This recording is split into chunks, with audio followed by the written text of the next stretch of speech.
بسم الله الرحمن الرحيم.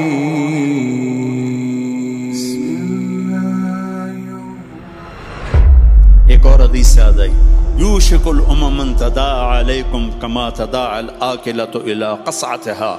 ایک دن آئے گا میری امت کو ایسے تقسیم کریں گے غیر جیسے دسترخوان پہ روٹی تقسیم کی جاتی ہے ٹکڑے ٹکڑے کر کے.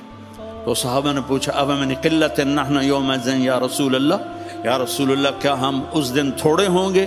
ہم نے کہا لا انتم یومئذ کثیر، تم بہت زیادہ ہوگے. ولیکنکم غثاء، ان کا غثاء السیل، تم بارش کے طوفانی پانی کے اوپر جو تنکے تیر رہے ہوتے ہیں تم ایسے تنکوں کی طرح بے حیثیت اور بے قیمت ہوگے. اور ولا یقذفن فی قلوبکم الوہن، اور اللہ تمہارے دلوں میں وہن ڈال دے گا. تو صحابہ نے پوچھا یا رسول اللہ وہن کیا ہے؟ کہ حب الدنیا و کراہیت الموت، دنیا کے غلام بن جاؤ گے، دنیا کے بندے بن جاؤ گے اور موت سے ڈرنے لگ جاؤ گے. بھلا موت تو اللہ کی ملاقات ہے. ابراہیم علیہ السلام کے پاس اسرائیل آ گئی، چلو جی.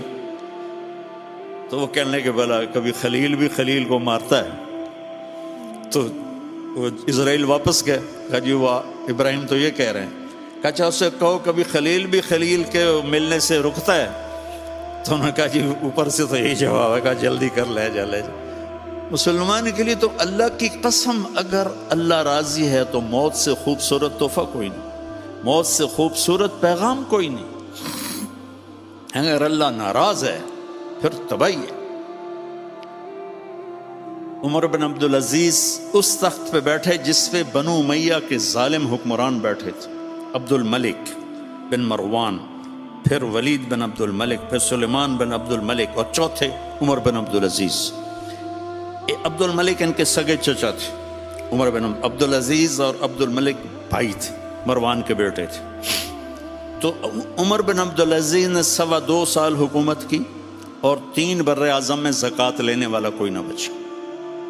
3 بر اعظم پہ حکومت تھی، جنوبی فرانس سے لے کر شمالی افریقہ تک اور ملتان تک اس بندے کا جھنڈا لہراتا تھا، اور 3 بر اعظم میں زکوٰۃ لینے والا کوئی نہ بچا کہ پہلے خزانہ اپنا سمجھ کے لوٹتے رہے اور انہوں نے خزانے کو امانت سمجھ کے استعمال کیا. تو وہ انہوں نے بلایا شام کے قاضی رجا کو، کہنے لگے دیکھو عبد الملک میرے چچا مرا تھا تو میں اس کی قبر میں اترا تھا تو اس کے چہرے کا رنگ کالا سیاہ ہو گیا تھا اور اس کا چہرہ قبلے سے یوں ہو گیا تھا، اور عبد الملک کی یہ جگہ سرخ تھی سیب کی طرح. پھر میں نے ولید کو قبر میں اتارا، وہ اس کی کفن کی گیرا کھول کے دیکھا تو اس کا چہرہ ادھر تھا اور کالا سیاہ تھا. پھر میں نے سلیمان کو قبر میں اتارا تو اس کے چہرے کو دیکھا تو کالا سیاہ تھا اور قبلے سے ہٹا ہوا تھا. بلکہ سلیمان کی ڈیڈ باڈی جب قبر کے قریب گئی، ہم قبر میں اتارنے کے لیے کوئی رومال لاتا ہے، کوئی ادھر ادھر حرکت کرتے ہیں تو اس کی باڈی ایسے سے ہلنے لگی. تو اس کے بچوں نے کہا ہمارا ابا زندہ ہے. عمر بن عبدالعزیز نے فرمایا زندہ نہیں، قبر کا عذاب شروع ہو چکا ہے.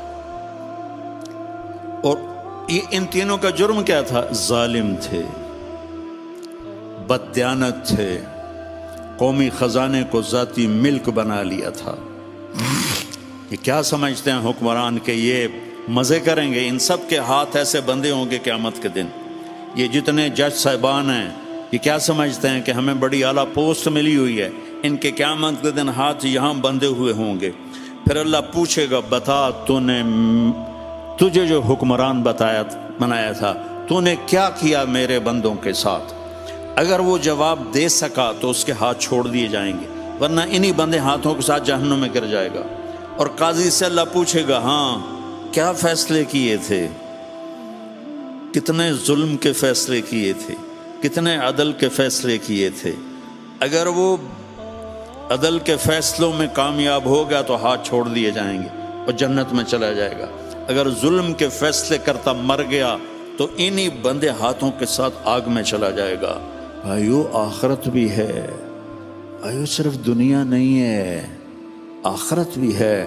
ٹک ہرس و حوث کو چھوڑ میاں مت دیس بدیس پھرے مارا قزاق اجل کا لوٹے ہے دن رات بجا کر نکارا کیا بدیا بھینسا بیل شتر کیا گونی پلہ سر بارا کیا گیہوں چاول موٹ مٹر کیا آگ دھواں اور انگارا سب ٹھاٹ پڑا رہ جائے گا جب لاد چلے گا بنجارا۔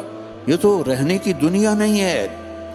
الدنیا ثلاثت ایام، میرے نبی فرماتے تھے میں پاؤں اٹھاتا ہوں تو رکھنے کی امید نہیں ہوتی، سانس اندر لے جاتا ہوں تو باہر نکالنے کی امید نہیں ہوتی۔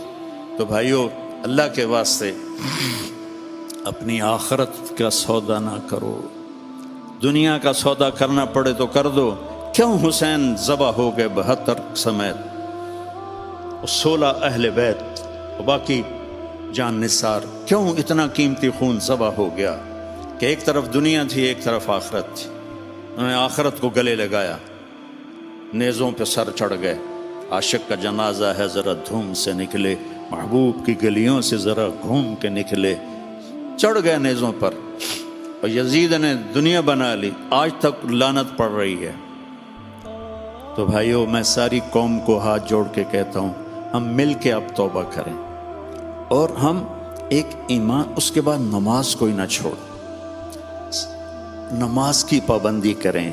ہماری قوم میں نماز بہت کم ہے، ہمارے کے پی کے علاقے میں نمازی ہیں لیکن وہاں سود بہت زیادہ ہے، لوگ سود پہ دیتے ہیں اور بہت ظلم کرتے ہیں، نمازی ہیں لیکن سود نہیں چھوڑتے ہیں، تو یہ ان کے لیے بہت بڑی تباہی بن جائے گی۔ 2 آدمیوں پہ زبردست عذاب آنے والا ہے، 2 آدمیوں پہ۔ امت مسلمہ میں 2 قسم کے لوگوں پر سب سے شدید عذاب ہوگا، ایک سود کھانے والا دینے والا نہیں، کھانے والا، سود لینے والا، اور ایک ناحق قتل کرنے والا۔ ان دونوں کے لیے سب سے خوفناک عذاب ہے جہنم کا، اہل ایمان میں سے۔ زانی شرابی کے لیے وہ عذاب نہیں ہے جو سود کھانے والے اور قتل کرنے والے کے لیے۔ تو نماز پڑھو، ساری قوم سے کہتا ہوں نماز پڑھو، اللہ نے رزق دیا ہے، زکوٰۃ دو، قرآن پڑھو، اللہ کے واسطے قرآن پڑھو، اللہ کے نبی کی سیرت پڑھو، علم حاصل کرو کہ میرا رب مجھ سے کیا چاہتا ہے۔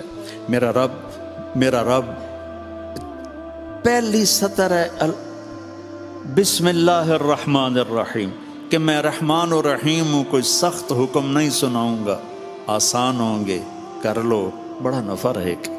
تو قرآن پڑھو، نبی کی زندگی پڑھو، صحابہ کی زندگی پڑھو، اور قرآن کو اپنا ورد بناؤ۔ تیسرا کلمہ، درود شریف، استغفار، چلتے پھرتے اٹھتے بیٹھتے اپنا یہ ذکر بناؤ، اور اپنے اخلاق کو بلند کرو۔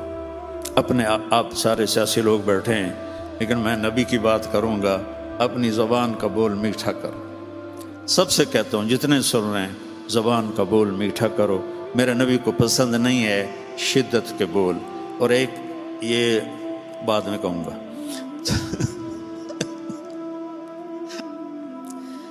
تو اپنی زبان کے بول میٹھے کر۔ میرے نبی سے پوچھا کہ یا رسول اللہ سب سے زیادہ جنت میں کیا چیز لے جائے گی؟ تو آپ نے فرمایا اچھے اخلاق اور تقوی سب سے زیادہ جنت میں لے جائے گی۔